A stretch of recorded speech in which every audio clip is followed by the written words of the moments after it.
Hello, we are on day 4 of our Healing Journey mini course, and today is about rediscovering your feminine spirit, uncovering your true self in the core of your being. And that is so difficult when you're going through failed relationships or dealing with a narcissist, because our hearts get hardened and our spirits kind of get tough, and it's just so hard to be that submissive person and it was really hard for me. And it didn't start out that way, but when you're in a bad marriage or a bad situation, it is very hard to get back to that point where you are soft-spoken and feminine and very loving and gentle with your mate or your spouse or really anyone around you. But the book that we are going to talk about with this lesson, Rediscovering Your Feminine Spirit, is Fascinating Womanhood by Helen Andelin.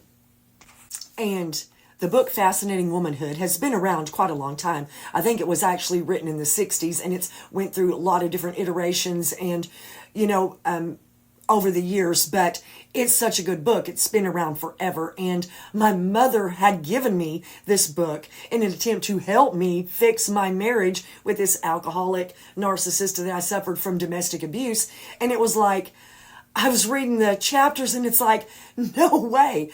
There is not going to be this girl being submissive to this man that is treating me like crap. So it was so hard to be able to go through that. Then it wasn't happening. But I kind of picked up the book that I already had after I got through the failed marriage. And so I kind of learned how to discover my feminine spirit to maybe be able to bring better traits and qualities to my next relationship. And you'll see in the second part of the lesson when we have the chapter breakdowns, there's chapters like, make him number one and let him be the boss and, help his masculine qualities. And before I was thinking, oh my gosh, because, I'm like a type A personality. It's so hard, to do that. Maybe call it PTSD or whatever. There's so much baggage that we carry from one relationship to the next.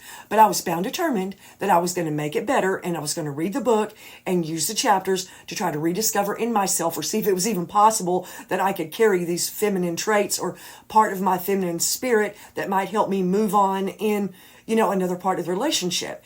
And, basically that's how God designed us. I mean, we were made to be the feminine part of the family unit and to be soft-spoken. I didn't have very high hopes for myself, not the book, but for myself going through the book for the second time. It's like there's a lot of baggage we carried around, and I obviously was carrying it around, and it wasn't the book's fault. It was I really didn't know if I had it in myself to be the type that, the feminine spirit and all that, but it did help me.